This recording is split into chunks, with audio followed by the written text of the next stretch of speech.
on IG, like on Facebook? Good evening, everybody. This is not something I was looking forward to doing, but unfortunately, before things escalate, bago po lumala ang sitwasyon at bago magamit ako sa politika, minarapat kong magsalita na. Sa bawat pagkakataon, meron talagang mga storya na hindi mo gugustuhin buklatin pa kasi akala mo parte na yan ng nakaraan mo. But unfortunately for me, my past is part of a campaign. So I would like to play for you something that Rapper uploaded, and it was something done actually on my birthday.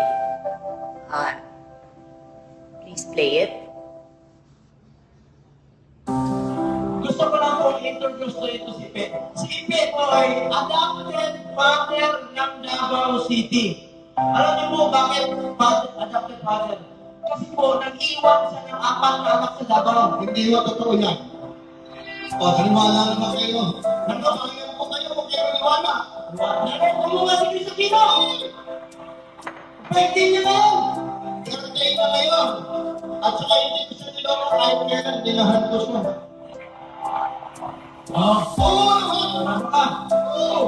Hindi mo niloko. Minsan ka lang. Ang bigyan ka naman, minsan lang. Hindi natatakot na sa sarili ko. Hindi yan.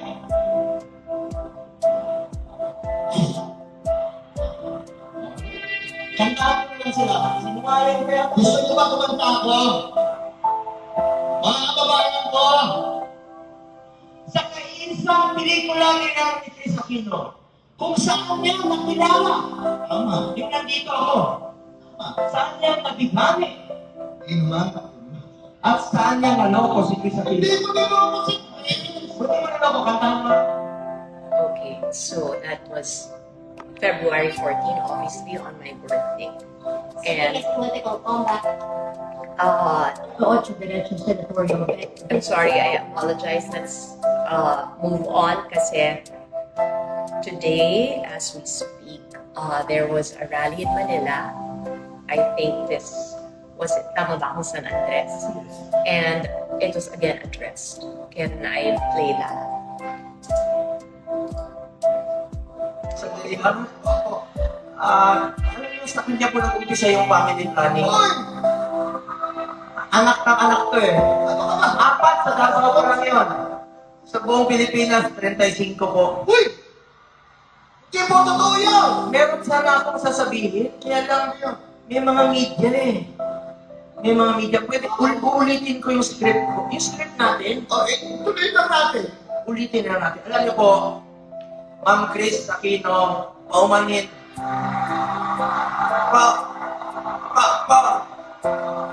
Paumanhin po. Kasi ganito, makinig muna kayo. Kami naman ni Ipe, alam nyo, anong po sawa-sawa na po kayo sa politika? Yung puro pangako, puro promises po. Gusto lang po namin kayong pasayahin. Kaya may script kami ni Ipe na pinapatawa namin kayo. Ngayon, meron po akong medyo nasaktan. Sabi ko po manin po, script lang namin to. Magpapatawa lang, intro joke lang namin to ni Ipe.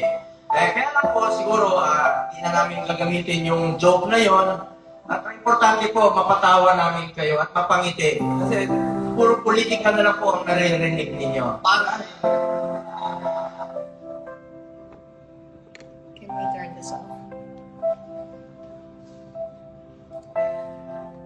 11:34 p.m. last night po, Senator Bongo actually was man enough to call me and apologize. That call lasted 23 minutes.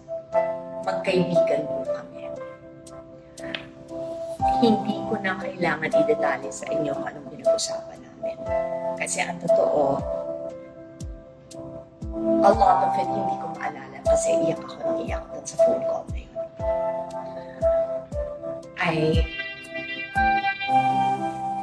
I admire him because he was man enough to call me. Alam naman ang lahat di ba? in our country right now, he's considered probably the second most powerful man. Hindi niya kinailangan gawin yun. And yet, he reached out. Alam ko, merong mga magbabati ko sa akin for saying na, why am I acknowledging the apology? But you also have to understand, naiintindihan ko na hindi niya kailangan gawin yon. And if only for that, I'm not saying it erases the sin. Hindi ko sinasabi na nakakalimutan ko na yung sakit. Pero ang sinasabi ko, humanga ako dahil nagpakalalaki siya at tumawag siya. I learned about this ongoing skit while I was in Japan. And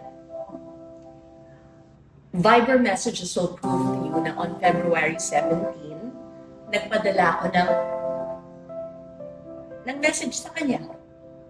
I actually offered this, and I can quote it.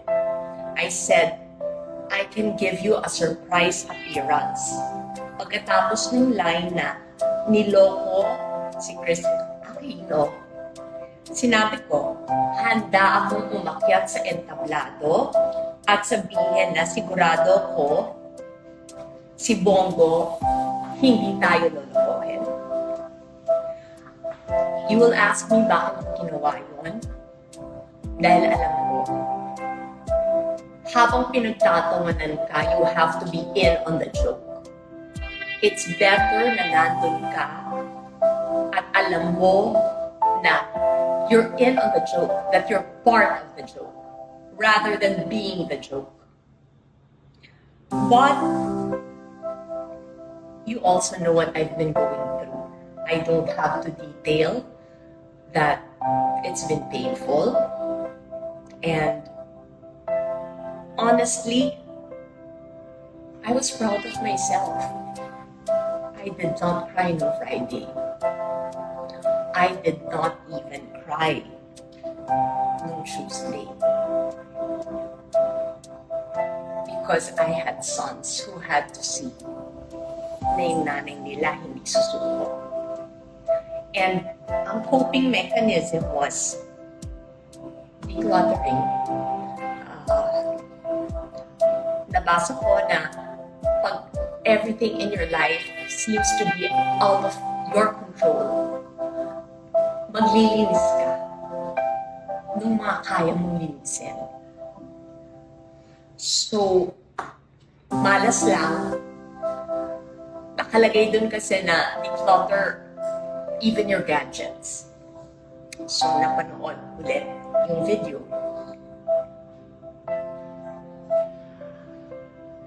And it really hurt. The hurt there comes from being made a joke of. And I am not blaming Bongo. This is on you, Philip Salvador. Tatay ka ni George. Ang mali ko kasi is that I let you off easily. Pinuri pa kita. Kasi kinumpare kita sa tatay ni Bim. Dahil ang sinabi ko, hindi ka pa, hindi mo kami kinulo.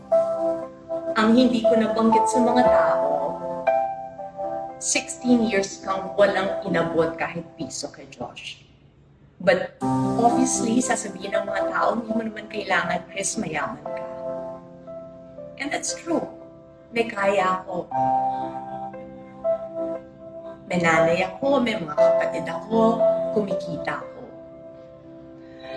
Pero, sana naisip mo, that line, niloko mo si Chris Aquino. What does that make of your son? Produkto siya ng panloloko. It was very hurtful kasi sinabihan ako ng mom eh. Don't you realize, kay Philip Salvador, you're only a trophy? Uunahan ko na kayong lahat. I was 23 years old when the relationship started. How many times did I hear nakaisa si Ipe, siyang nakauna kay Chris. Yes, totoo yun. I was a virgin and I got pregnant. And I left my family. I chose him. And I turned a blind eye. I turned a blind eye to the gambling. I turned a blind eye to the nights na hindi ma-explain kung bakit hindi umuuwi. Alam ko tapos na yung shooting. Sampal din sa mukha ko nung dinedalya ni Rosana Roses yung affair nila habang kami pa mag-asawa. But again, that's my fault. Sumama ako sa isang lalaki na hindi pa alam. If I am just part of a skit or part of a joke or part of a way to entertain people, what kind of country is this? Again, sasabihin ko, so many reached out to me and said, you can use this. This can be something political. I'm not using this.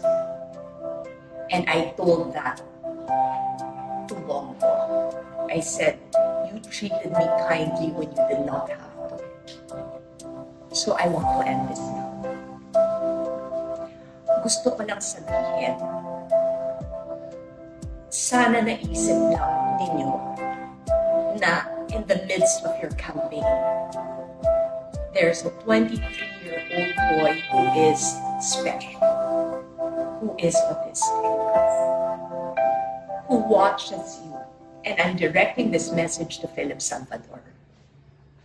The last time we saw him was 2012 sa dressing room ng ABS-CBN.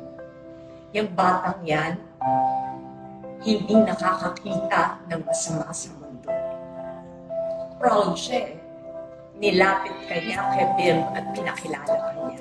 Sinabi niya kay Bim, this is my papa. Tapos, gagawin yung biro. Gagawin yung punchline na naloko si Chris Aquino. Nanahimik ako for so long because I thought you were a good man. I equated goodness because hindi mo nga kami gilo. Pero mali eh. Mali na kinalimutan mo na nga si Josh. That's not a big deal because I've done a good job in raising him. Pero mali na ginagawa mong biro ang anak ko. I do not deserve that. Actually, no, I deserve that. I made the mistake of falling for you. I made the mistake of loving you. You did not love me.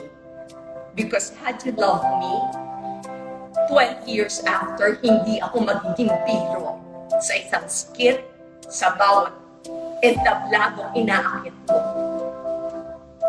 Pero sana man lang, yung batang na minahal ka, yung bata na 7 years nang hindi ka nakikita, pero nakikita ko. Nakikita ko sa cellphone niya at sa iPad niya. Nakasearch ka eh, pinapanood ka. Sana man lang siya naisip mo. Dahil kadugo mo siya eh. Who cares about Chris Aquino? Yun ang totoo. You don't have to care about me. But you should care about Joshua. Because that child never hurt you. And to this day, that child says, mahal ka niya. I'm sorry that I had to write this down because ayoko kung saan ako mapaligoy-ligoy. I just want to end this by saying, this is nothing political. To Bongo, you did actually more than what Philip Salvador did. You were man enough to give me a call. Tinawagan mo ako. Yung tatay ng anak ko, Hindi siya gumawa ng paraan para hanapin man lang. Madali eh. Yung kaibigan mo, na kaibigan ko na rin, sakbong, alam niya kung saan kami nakatira eh. Hindi mahirap na pinuntahan sana ni Philip Salvador si Josh.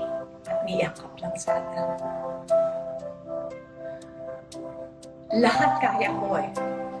At lahat kinakaya ko. But for this instance, kinailangan magsalita ako. That child, he'll always be a child. Kung makita ka niya, hindi yan manunumpat sa'yo. Yayakapin ka niya. But he actually asked me, Mama, alam niya kasi kung anong ibig sabihin ng naloko eh. Tinanong niya ako, Mama, niloko ka? Galit ba tayo? Galit ba tayo kay Dada? Dada tawag niya kay Dada. And I said, Josh, pray na lang tayo. Maayos din. I will just end this by saying, this is not politics. This was about a child, a special child, a child with autism who did not deserve this.